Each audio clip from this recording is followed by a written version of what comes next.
Swayam Prabha. Digital India. Educated India.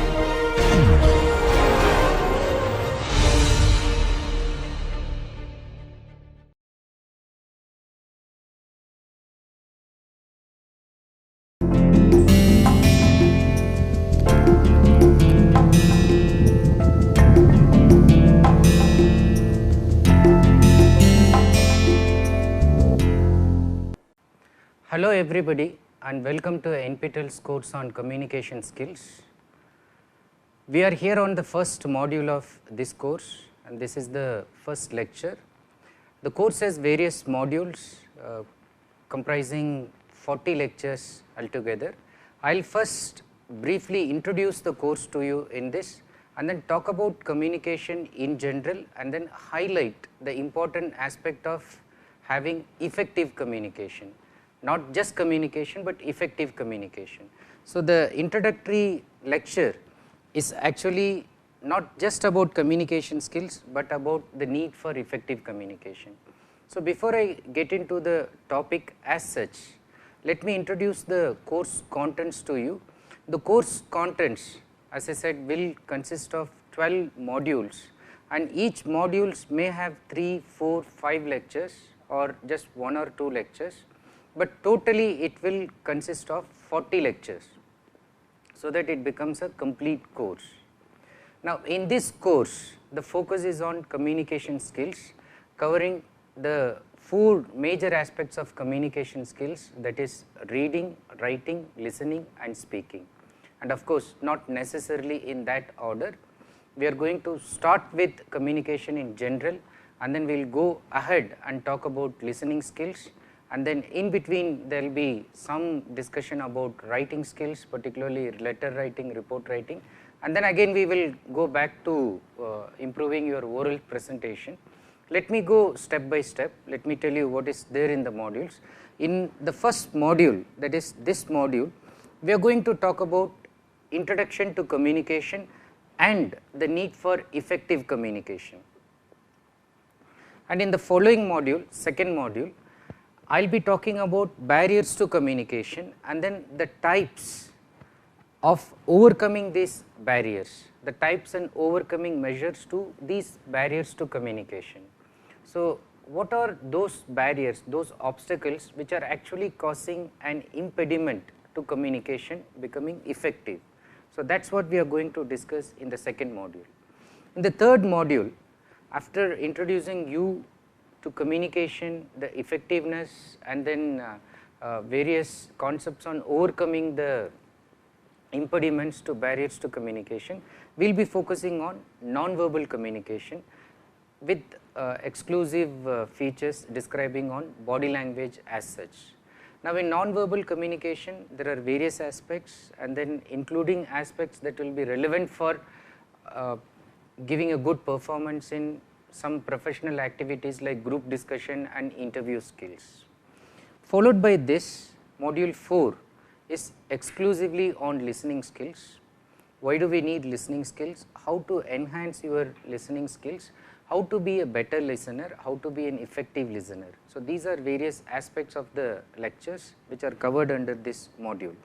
Followed by this, in module 5, the focus is on written communication. And under written communication, letter writing and particularly with regard to job application letter, the orientation is made in this lecture. Followed by this, in module 6, the focus is on technical writing and here specially technical writing is given in terms of report writing. The focus is on report writing and various aspects such as the difference between literary style and technical style, what are the various components of writing a good report, why should you write a report, how effectively can you present your report. So these are various aspects that are being discussed in this module. And the next 2 modules are quite important in a professional sense. Module number 7 deals with group discussion. Why group discussion? How to be a good participator in group discussion. If you have to judge group discussion, how would you do that? and what about the non-verbal part of group discussion. So these are basic aspects we discuss in group discussion and followed by interview skills. Now there is a tremendous significance given to interview skills, all nitty-gritties starting from the basic, the time that you need for preparation for the interview until the end, that what should you do after the interview, and in between again your body language, everything that has been taken care. This is the longest module of the course and it has various lectures dealing with various aspects of interview skills. Module number 9 is dealing with what is contemporary and necessary, that is netiquette. So, netiquette, as you know, is a portmanteau word. It's covering the etiquette to be followed in internet. And you must be wondering, do we really have to follow etiquette in internet? Yes, of course, and yes, in a very professional sense, you have to do that. Now, in order to do that, there are some tips, there are some examples of what to do and what not to do. All these are discussed in netiquette. The next module, module number 10, focuses on oral presentation. Now, oral presentation in a professional sense, like how are you going to present, give a report of your individual projects, of your reports that you have written, as well as certain aspects that will cover under the umbrella term public speaking. How do you overcome fear? How do you develop confidence? So these are aspects which are covered under this oral presentation. Now after oral presentation, there is another topic that is introduced which is quite contemporary and relevant, that is cross-cultural communication or intercultural communication. This means communication across cultures, communication between two cultures. Today we are not just one culture. Even when you talk about India, it has become a multicultural country, and there is, in the world of globalization today, there is no country that has a single culture nowadays. Now in this context, if we have to interact with some other country, some other citizens of the world, what are the various cultural aspects which come under communication, which can act as impediments to effective communication? What should one keep in mind when one has to go to different parts of the world and has to interact? In a global scenario, you know that you may be in India, but you may be posted anywhere in the world. Now in such circumstance, suddenly you are asked to go to Tokyo, and then what kind of body language you will have? What is good in India may not be good in a place like Tokyo or anywhere you go to UK or US. So the kind of gestures, the kind of cultural behavior that we have, we carry them with us, and then how restrained we should be and how open we should be to certain other cultural imprints. So these are the aspects which are being discussed in cross-cultural or intercultural communication. And finally, to do communication effectively, we need to look into various aspects like grammar, spelling, pronunciation and punctuation. And since it is not a course that will be dealing with them in a linguistic sense, so all the errors that will come under this is kept under one umbrella term, common errors. So various aspects of errors that are being committed and that causes miscommunication are all covered under common errors. Okay. So I hope you are getting a comprehensive sense of what the course is going to deal with, and then the aim of the course I am going to talk about, but needless to say that it is to make you a very effective communicator.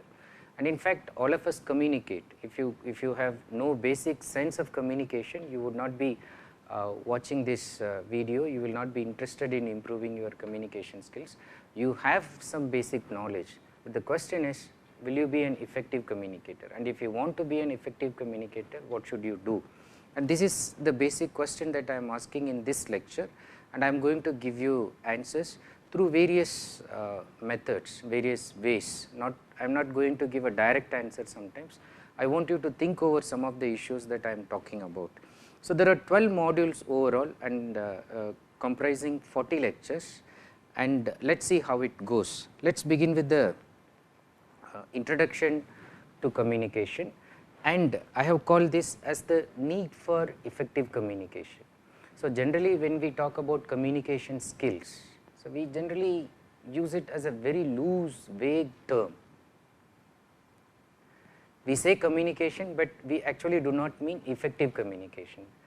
Throughout this discussion on this lecture, I just want to show you how different is effective communication and why you should not aspire to be just a communicator, not even just an average communicator, good communicator, but you should become a very effective communicator. And hopefully, as I said, the course is going to give you sufficient materials in building up your communication skills and make you a very effective communicator. Look at this. It is an anonymous quote, but look at this. He who communicates is he who leads. He who communicates is he who leads.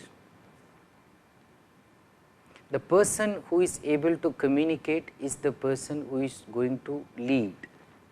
Lead in the sense of a leader, in the sense of an entrepreneur, in the sense of head, in the sense of a person who is able to take decision, in the sense of a person who is able to influence people and get things done. He is the one who is going to dominate, he is the one who is going to lead, because he is the person who knows how to communicate. And all of us can lead, all of us, if we are willing to understand, know the technical know-how of how to communicate. Very quickly, the significance of communication. The success of a leader, manager, teacher, or any professional depends on their ability to communicate, which means depending on the person's ability to communicate, the person will be able to get success. Communication failures, especially in a professional context, are very costly.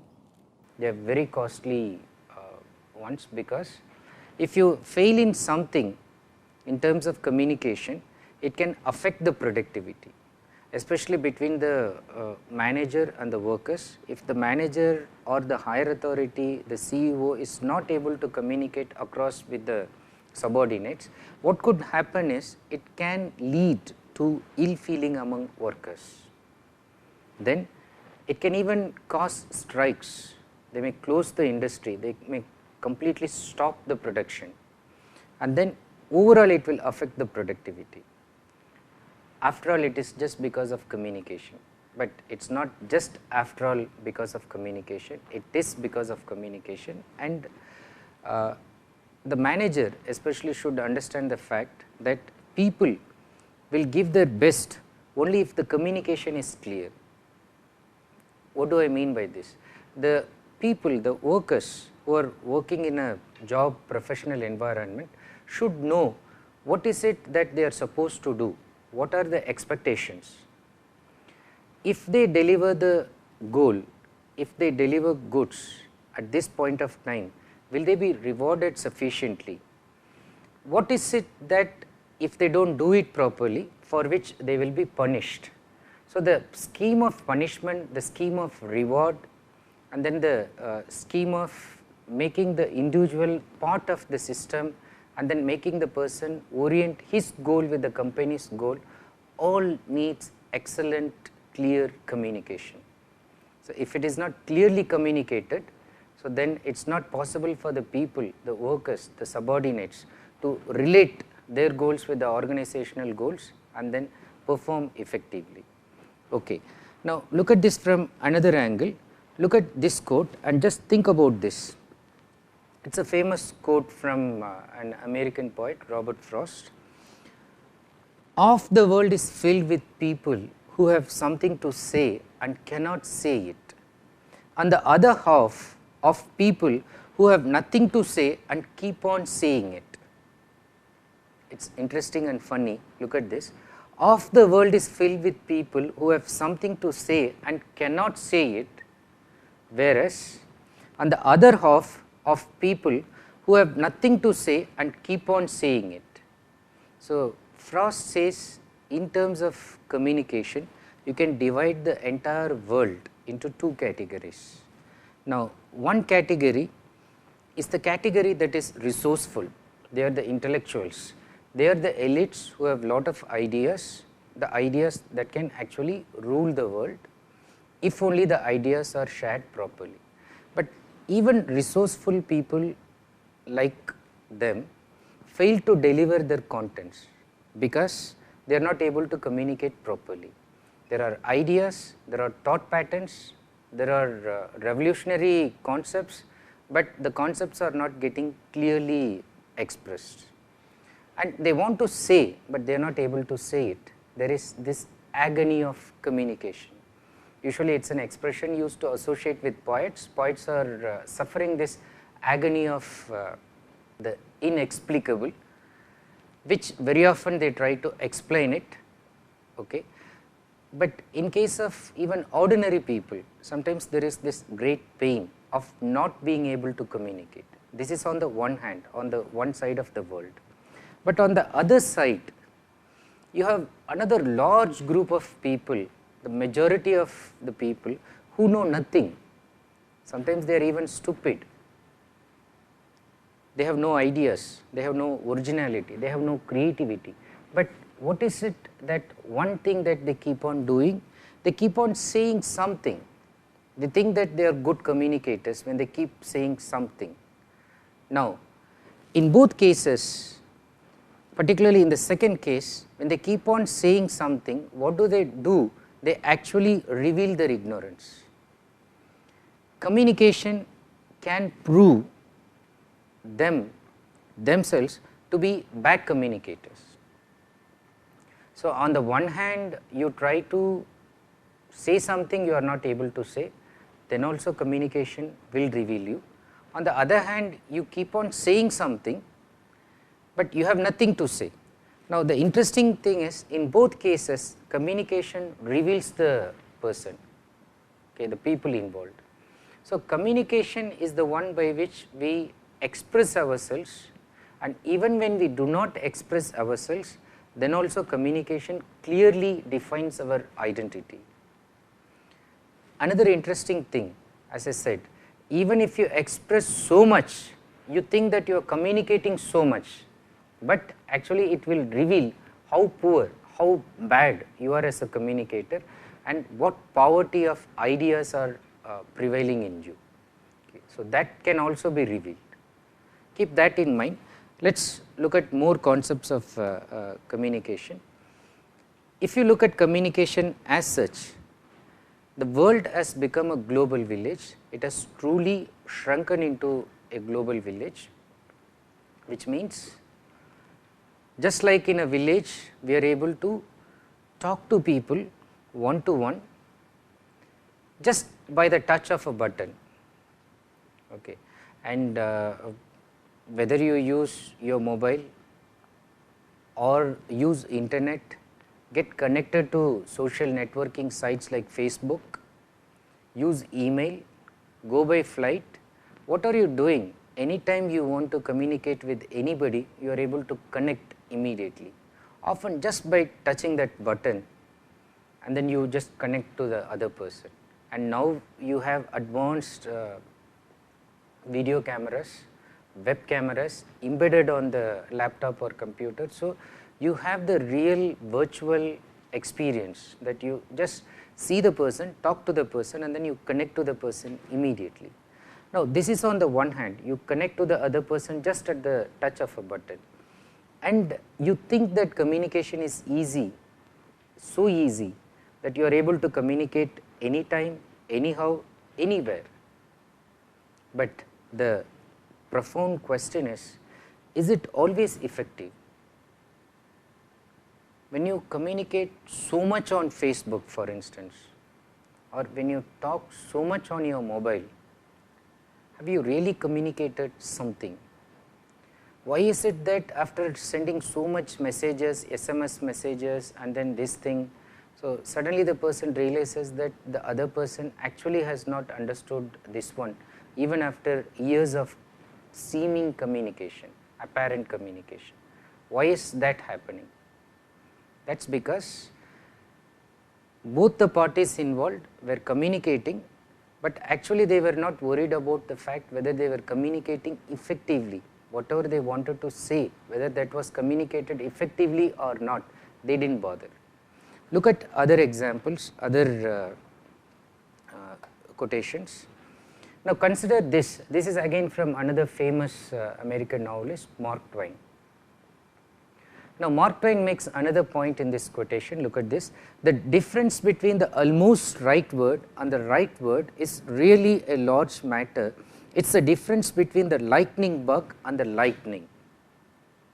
The difference between the almost right word and the right word is really a large matter. It's the difference between the lightning bug, a very small bug, small insect, so that emits light, and lightning itself. What is he trying to tell us? He is trying to tell us that knowing the difference between the almost right word and the right word. The almost right word, 90% you may say that it means one and the same, and the right word, which is 100% correct in the context, in its usage, amounts to being just a communicator and an effective communicator. Synonyms, as I will be telling in another lecture, are actually not synonyms. You can say that the girl looks beautiful, but you cannot say that the man looks beautiful. You need to say that the man is looking handsome. Okay. Now handsome and beautiful, as you know very well, that they are synonymous with each other. But that is again the difference between, depending on the context, the almost close one and the actual one. Now that is the difference between a communicator and an effective communicator. So Mark Twain was trying to tell you in a very effective, pithy manner that try to use the correct one, the right word, instead of compromising for the almost right one. Now most of you who are watching this video, you may wonder, you may think that as far as I am able to go to the canteen, order for my food, as far as I am able to meet my basic needs, as far as I am able to understand at least to some extent what is happening in the class, or when I go to a meeting I am able to understand some basic thing, as far as I am able to communicate, you may ask, how does it matter, or does it really matter as long as I am able to communicate? Now think about this, the answer, you will ask deeply and you realize that it is really important that you should communicate effectively. Let us look at some interesting examples. Look at the following example to understand how one's attempts to create a good impression can actually result in the opposite, that it results in causing a bad impression due to lack of clarity in communication. Look at this example. This boy, young boy, he wants to impress his girlfriend. So he keeps reading something and then he comes out with some kind of findings after another, and then he runs to the girl and then he tells her, hey, do you know that your father's genes can give you diabetes? So he learnt that diabetes is hereditary. So genes are responsible for transmitting from one generation to another. So he wanted to tell her. Now this girl, since she is always not having a good impression on this guy, he thought that it's related to chromosome genes, but then she heard that as genes, okay, the dress that we wear, and she thought that how stupid is this guy. She said, stupid, I don't wear my father's genes, how will I get diabetes? Okay. So he thought that he's giving a very informative information, and she thought that this guy is really stupid. Now here you can obviously understand what they said, this person, was conveyed to her in a different manner because she received it in a different level, okay, the word and the meaning that it was trying to convey. So she thought it is genes, he thought it is chromosomal genes, and she thought it's something that you wear it. Now one more example before we come to the concepts, and this example is just to show how poor communication can result in personal failure. And it is a interesting courtroom situation. Look at this, the judge is there and then is interviewing a woman before giving divorce. She has come for a divorce case. Now the final question is interesting because who wants the divorce? So that you come to know as the story builds up. Listen carefully and then read it as I go along.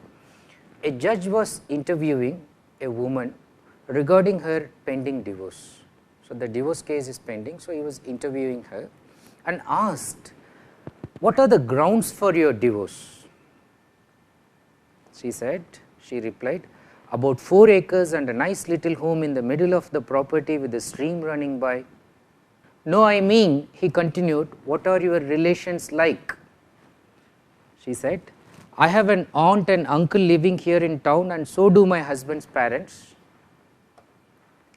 Ma'am, does your husband ever beat you up? Yes, she responded.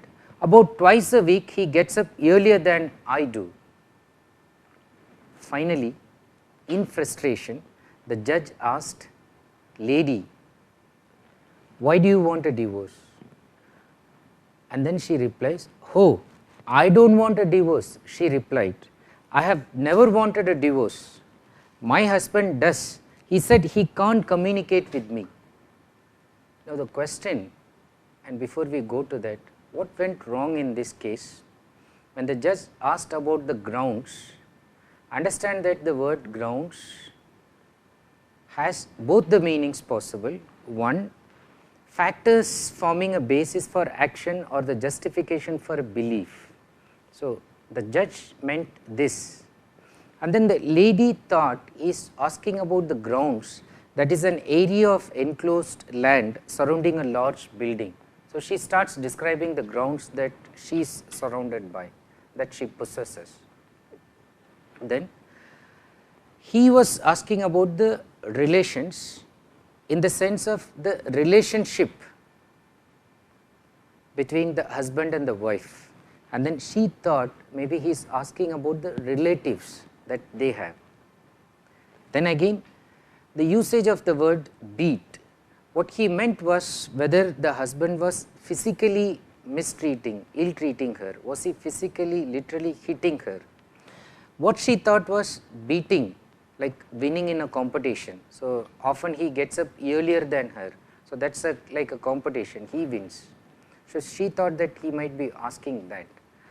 Now what went wrong, and ask these questions, can anyone really communicate with the lady? It looks like the lady seems to be desperately misunderstanding or taking the other meaning that is always possible. Okay. And then why can't communication be effective here? We are going to answer these questions when we talk about barriers, but keep thinking this. Can't communication be effective here? It can be effective, of course, that is the answer, but you think why and how. What should a good communicator be doing here? Either the judge or the lady or somebody who is watching, or even the husband, what should he be doing here?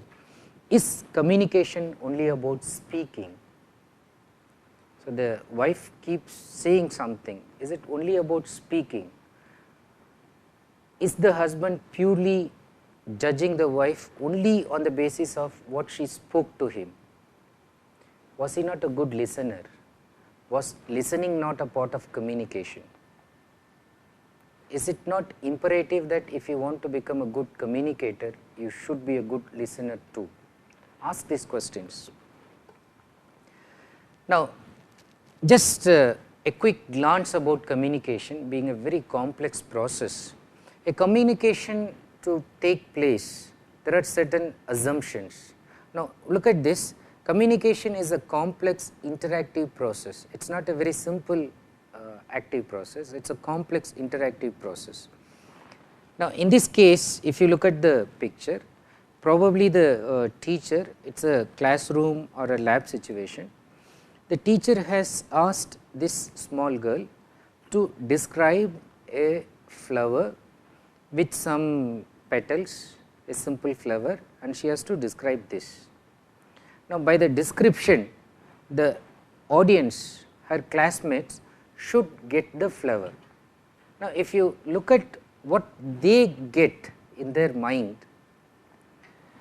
none of them are able to get what she is trying to tell exactly.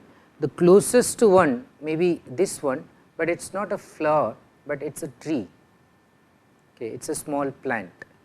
The other ridiculous examples are they are able to get the number, but then somebody thinks about octopus, and then somebody can even think about aeroplane or even a fish.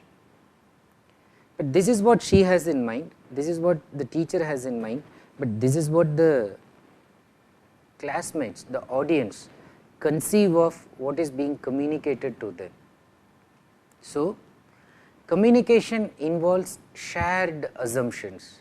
Now, between these two, the assumptions were very clear, it was shared very clearly, and unspoken agreement between individuals. So, here the agreement worked out well, but here it is not matching. So, frequent errors and misunderstandings are quite possible. So, we cannot blame in the previous example that I gave that the lady was entirely responsible for her situation. We cannot even blame the boy and the girl dialogue, either of them we cannot blame, because communication aspect has its own ambiguity and problems. Communication itself is the culprit, language itself is the culprit. So, this aspect of communication we will look deeply when we go to study barriers of communication. Right now, let me look at the communication issue from another angle. How do you define success? What is success anyway? Is it just having money to buy expensive cars? Suppose you are able to buy the most expensive car in the world. So, there was a recent picture available on the internet showing some Mercedes or BMW studded with diamonds. So, supposed to be the most expensive car. So, if you are able to buy such cars, does it mean success? Or is it just amounting to marry a very beautiful lady, the most attractive one? Or in the case of a woman, is it just marrying a handsome guy? Is that amounts to success? Or is it just living in a luxurious bungalow? So, you are able to fly on a chartered flight, on your own individual helicopter, you have your own helipad, and then this is in an island. So, you own a very posh bungalow there. So, you enjoy all luxurious amenities there. Is that amounting to success? We can make a long list like this, but the answer is yes and no. Yes, it will amount to success if you look at that from a purely materialistic point of view, but no if you look at it from the communication angle. Now, why I say no if you look at it from a communication sense? Because in terms of communication, success means your ability to cause the intended and favorable response. So, you propose to a girl and you are the richest man in the world, and the girl should be able to give you the favorable response, not because of the money, but because of your ability to communicate clearly and evoke the desired response. You give a presentation of a very huge project, and then the persons who are supposed to fund your project should be able to give you the money or even more than the money that you want without any hesitation. So, if you are able to evoke this response, success is yours, and success is defined that way. Also, success is the ability to influence people using communication skills, their ideas and thought patterns which govern their actions. And if you are able to do that, that kind of success gives you sustained success in all walks of life, in interviews, in proposals, whether it is marriage proposal or a business proposal. In all these cases, if you are able to use your communication skills effectively and you are able to influence the people and their thinking, not necessarily sometimes to get desired favorable response in terms of material benefits, but also like books that revolutionize the world, that change the world. So speeches that have changed people, their thinking. So if you are able to do that, change attitude, change people, use your influence by way of communication skills, that is real success in terms of communication, and that success is well deserved, rightfully earned, justifiably owned by you. Now, what will be the course doing overall? What will be the aim of the course? Now, the course aims to close any communication gap that leads to miscommunication. This will be taught to you through various corners, all including reading, writing, speaking and listening, and overall dealing with common errors, and various strategies and tips and techniques that are used to develop yourself as an effective communicator, including building up your confidence. So aiming is to avoid miscommunication and cause effectiveness in communication, and the course overall will ensure that whenever you communicate, you always get the intended and desired response. So whenever you communicate, you should always get the intended and desired response. This is the overall aim of the course. Let us move into some more examples, illustrations on how to make your communication effective, why effective communication is necessary. So let us look at that. Now look at this. We communicate 24/7, we communicate all the time, all the time, all the time. The time we get up, the time we go to our office, the time we sleep, even while snoring we are communicating to our people who are just lying next to us. Now communication has become the basis of our lives. It surrounds us, protects us, changes us, reveals us, identifies us, makes us happy, makes us feel sad. We are just permeated, penetrated by the media of communication. People have made mobile part and parcel of their life. Internet has become an integral part of their life. Without it, they don't breathe. So they don't take the morning cup of coffee without checking the SMS or the missed calls. So life goes in such a manner that the technology that came as the post fact of industrial age and the information age, now it has completely conquered mankind. Okay. In this scenario, communication also means the simple definition of an exchange of ideas, thoughts and feelings between two or more entities. So in simple sense, communication implies the commonality of exchange of ideas between two entities, two human beings or one person and a group. So there is communication. But if you look at it from other angle, we communicate our thoughts and feelings to family, friends, co-workers and friends every hour of every day. But the question that is asked is that, do we communicate effectively despite the fact that we cannot stop communicating?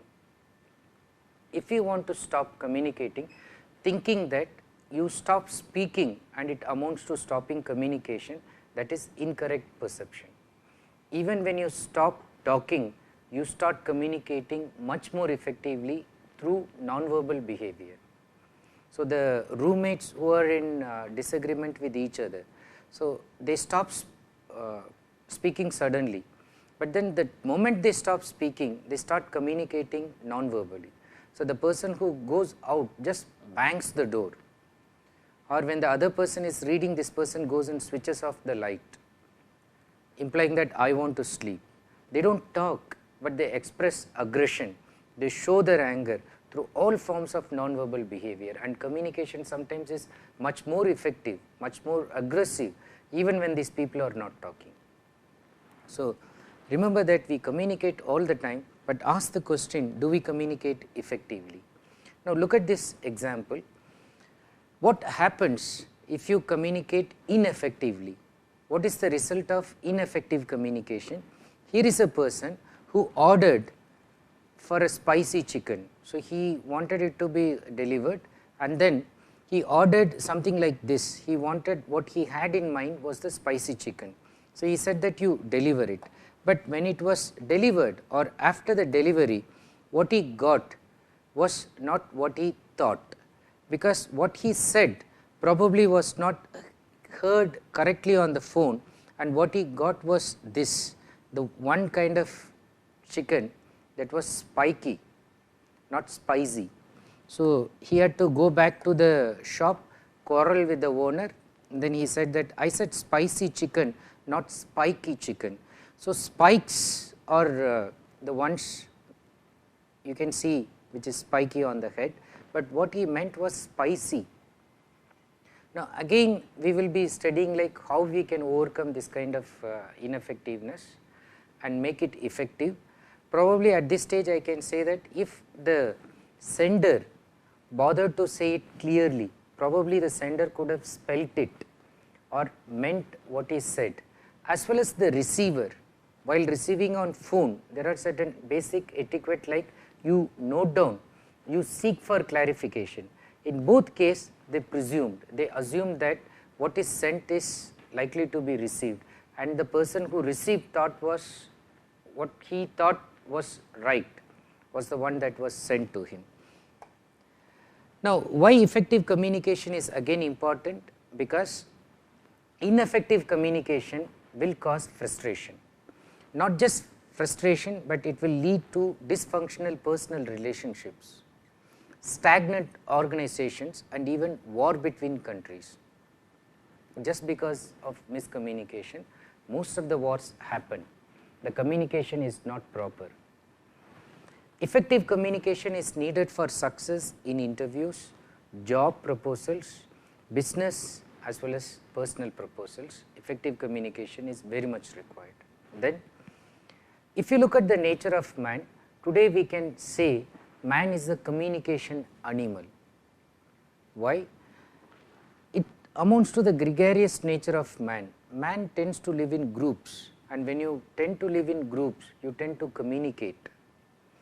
Communication is vital for his survival, so much so, when they want to give something as a punishment, what do? They isolate the person and put the person, the highest form of punishment is putting the person in a solitary confinement, so that the person will not see others, will not speak to others, will not even hear a word of communication. So that is the highest form of punishment given, because man's tendency is to live in a social group and interact and enjoy, cherish communication. Communication is just fun if you are able to do that in a very effective manner.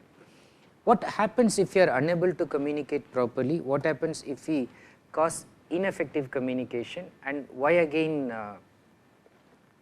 this is important?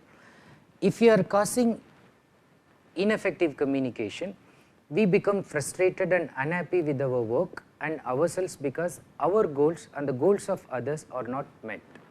So life, whether you accept it or not, has its own goals, and then often the goals of the individual is to be met with the goals of the organization or the goals of the people whom he is surrounded with. Now when there is discrepancy between both, then it causes frustration. What happens to the individual when he is not able to communicate properly? We exhibit as individuals a very poor self-image. There is inferiority complex, there is no good thinking about one's own looks, image, which makes it difficult for us to command respect from others. So when others look at the person and realize that, oh, this person by look only is looking very diffident, there is no confidence. So the other people also form the impression that this person is really no good person. The impression created is because of ineffective communication. Academic performance, family life, professional promotions, now all can be affected. Bad communicator gets promoted not often. Good communicator, even with less stuff, very often they get promoted faster. Now continue with the effectiveness of communication or the importance of effective communication.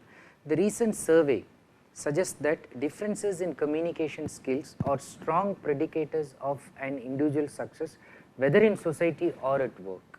There are so many studies going on, and effective communication is about making our communication worthwhile and achieving the desired results.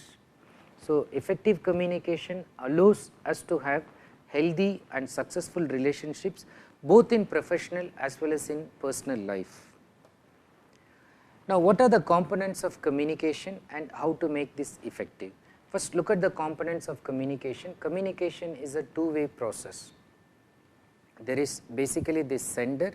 So one person sends, who is the sender, who transmits the message, and the other person receives, he is also called as the receiver.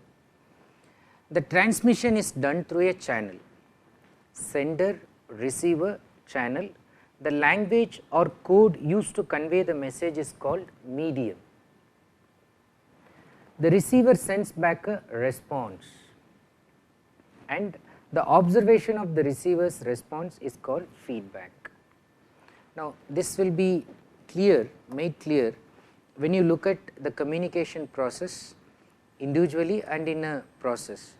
First, channel. It is the medium used to convey the message. Now channel should be appropriate for the message. Channel could mean, for example, using email or internet communication to do something. Again, the thing like asking for a promotion or asking for a salary hike to the higher authority. What will be the channel that you should be using? Sending an email, is it okay? Sending SMS, is it okay? Requesting somebody to come for a party, sending email, is it okay? Sending SMS, is it okay?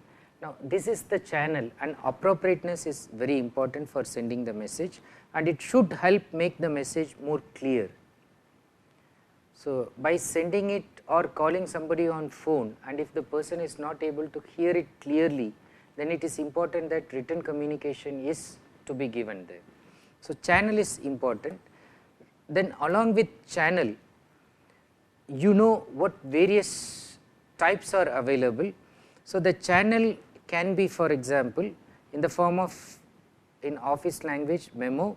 It could be a report, it could be even a whisper, it could be fax, it could be sent through fax, it could be a fax message, it could be email, it could be a PowerPoint presentation or simple oral presentation, it could be even a telephonic talk, it could be even using mobile you can talk. Pager is out now, but still you can assume SMS message sent through pages. Now what the sender does, the sender encodes message. The message could be in the form of written message, verbal message, non-verbal message, and the sender sends the message to the receiver. Now the message is received through various channels which are available. Now this is the simple communication process, and you can look at the basic model. It goes like this.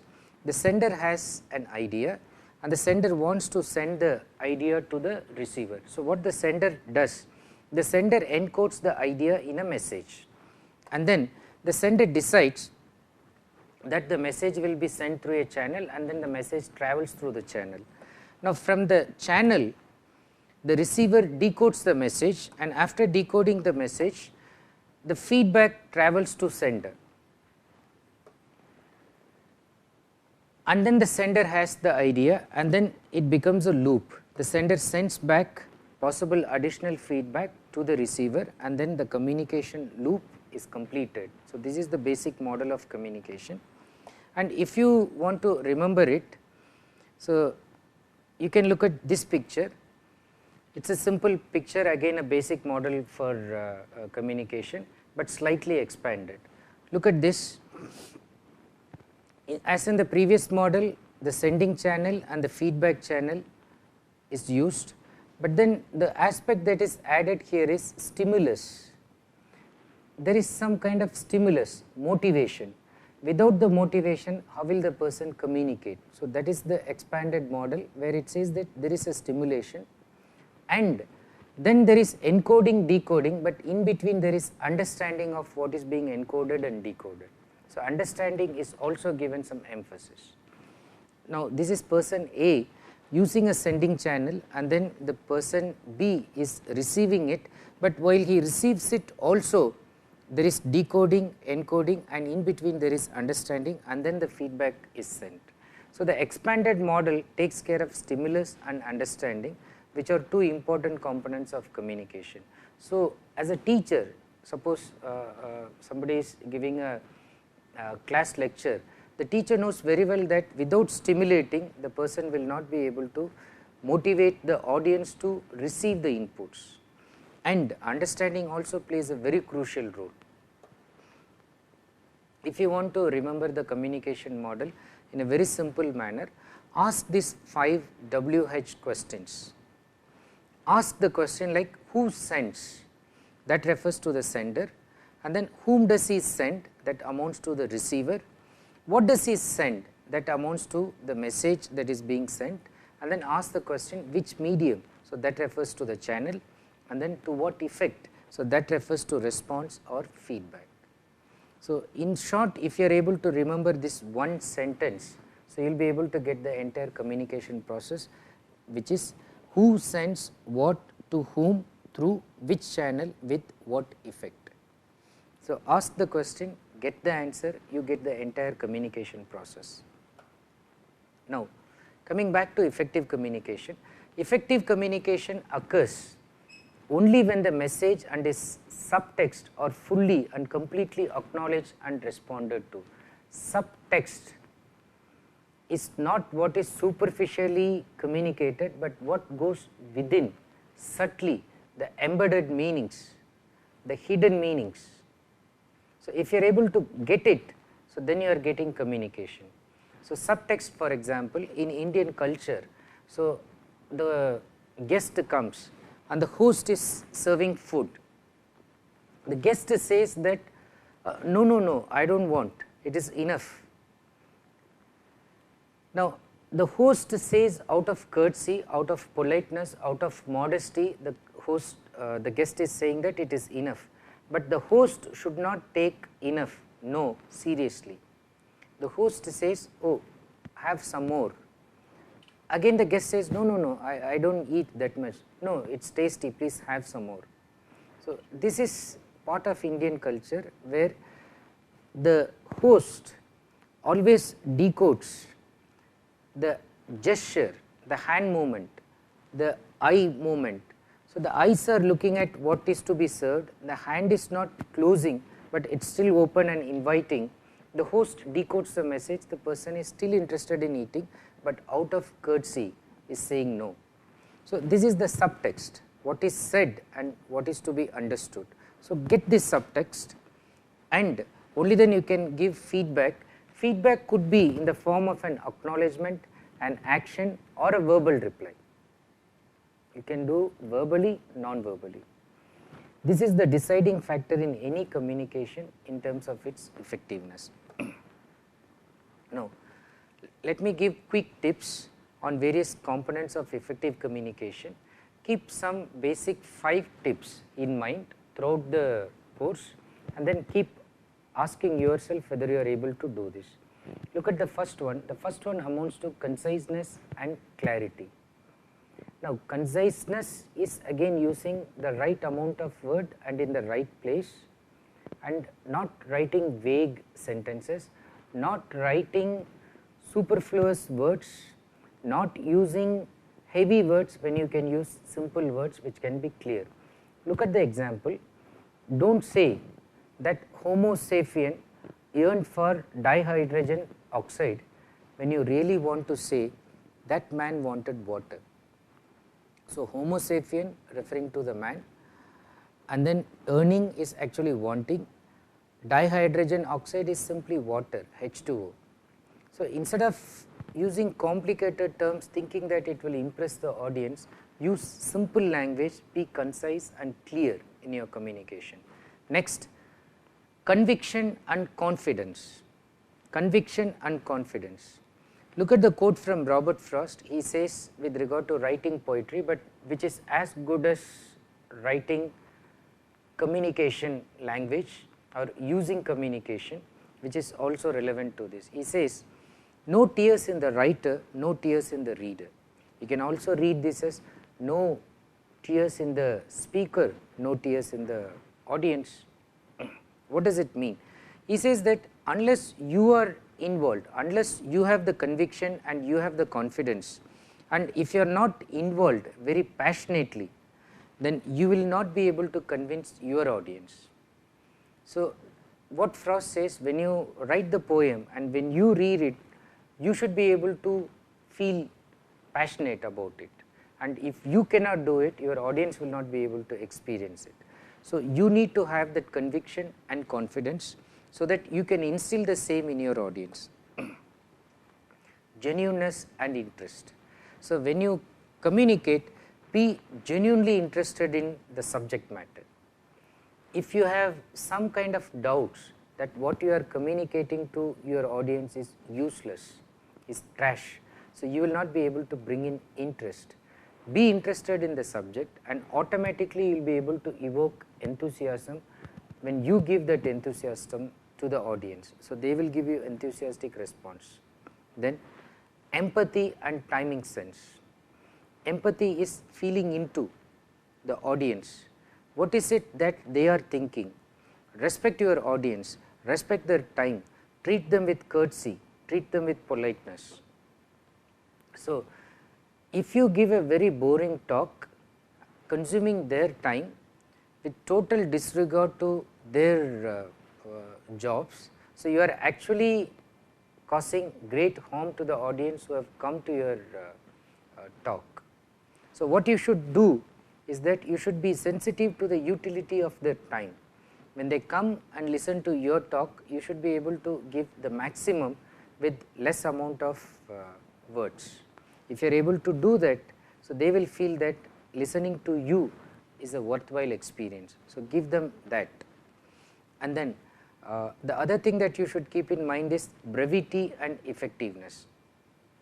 Shakespeare said, brevity is the soul of wit. What he meant by this?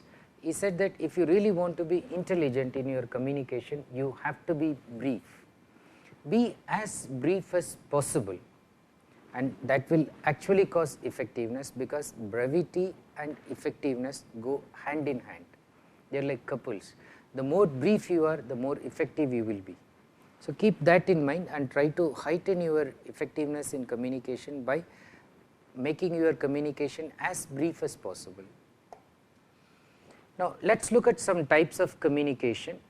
The basic types being the verbal and non-verbal, and we are going to discuss with these aspects in the coming modules. Verbal is the spoken word, the structured language form between two or more entities, dialogues, meetings, debates, presentations, so that will contribute the verbal part of communication.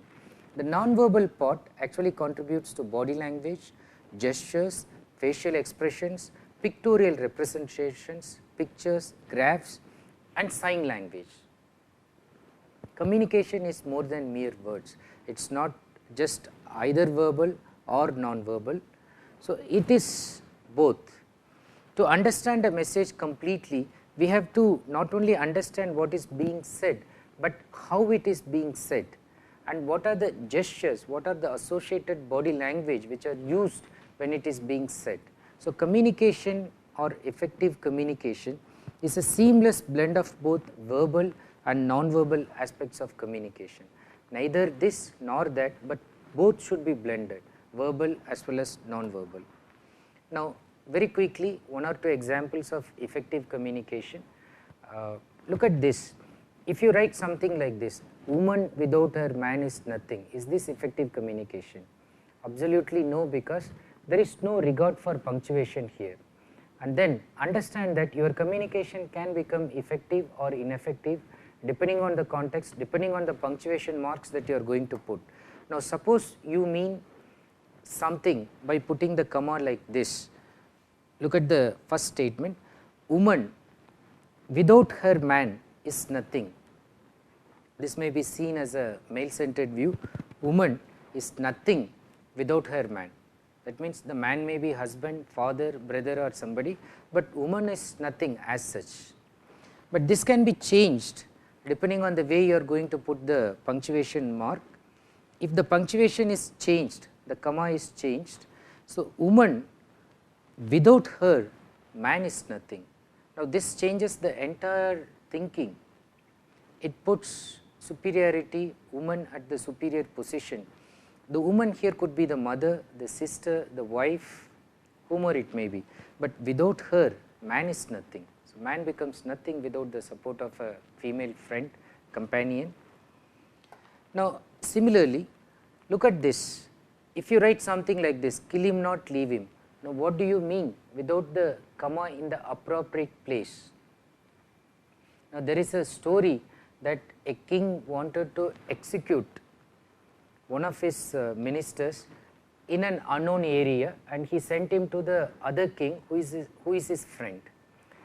Now while sending him to the king, he has sent a message that the person whom he sends should be killed, and that is the message he had sent before. But when the minister was on his way, the king discovered that the minister is really the most loyal minister to him, and it is because of the envy, the jealous feelings of the other ministers, they have conspired and created a bad impression on this minister. So he wanted to take back his words, so he sent this message, but in his hurry he forgot to put the comma. So, and those days there were no communication skills class, so the other king who read it, he didn't understand that this person should not be killed. He read this as kill him, not leave him. So he read the comma here and he thought that he should be killed immediately.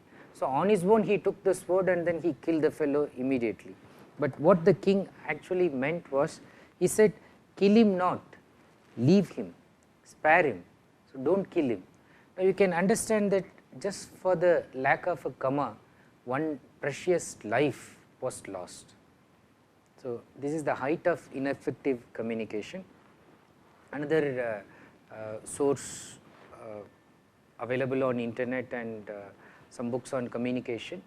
Look at this. Is this effective communication? Money speak.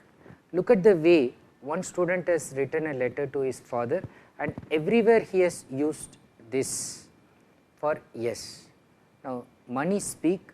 Dear dad, school is really great. Look at is. I am making lots of friends. Look at the S.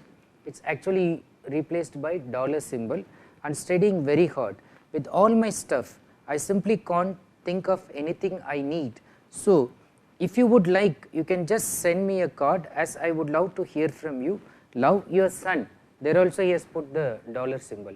Now is this effective communication? Of course yes, because what he says is that he is okay, he is happy in the hostel circumstance, but what he means is he needs some more money, and there is this shared assumption between the son and the father. So he knows that his father is smart enough to understand what he says. Now look at the father's response. The father is implying that he is not ready, but he plays with the use of capital letters. So dear son, I know. He highlights wherever no comes by using capital letter. I know that astronomy, again implying no, economics, no, and oceanography are enough to keep even an honest student busy. Do not, again highlights no, forget that the pursuit of knowledge is a noble task and you can never study enough. Love, dad.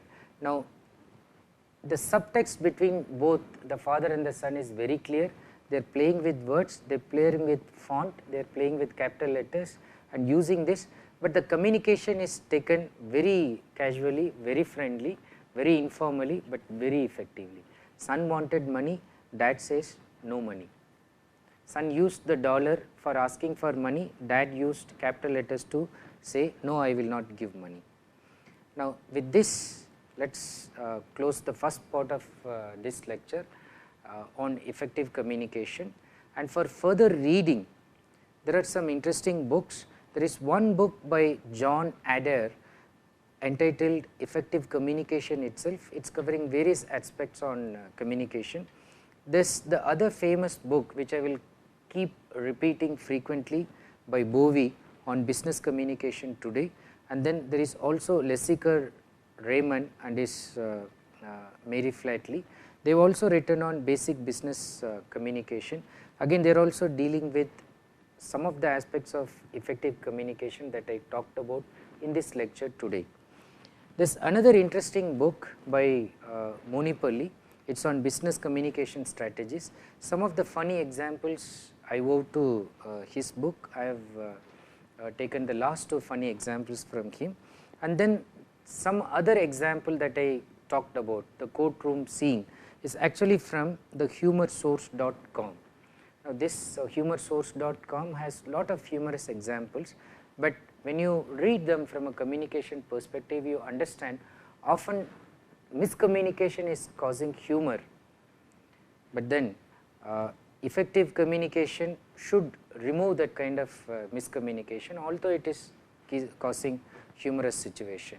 So hopefully this lecture is concluding with some interesting tips on effective communication, good illustrative examples. I used to give stories, anecdotes, so that you remember them effectively. At the end of it, you may not remember certain technical points that I talked about, but you will remember the story and you will understand what do I mean by effective communication. So thank you so much for listening to me for this one. I will get back to you on the next lecture, where I will be talking more on communication effectiveness in terms of overcoming some of the barriers. So more examples will be given so that you understand the concepts clearly.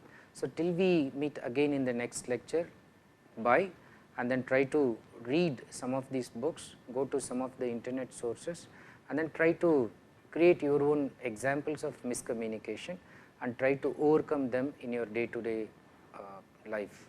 So wishing you to become a very good and effective communicator. Thank you once again.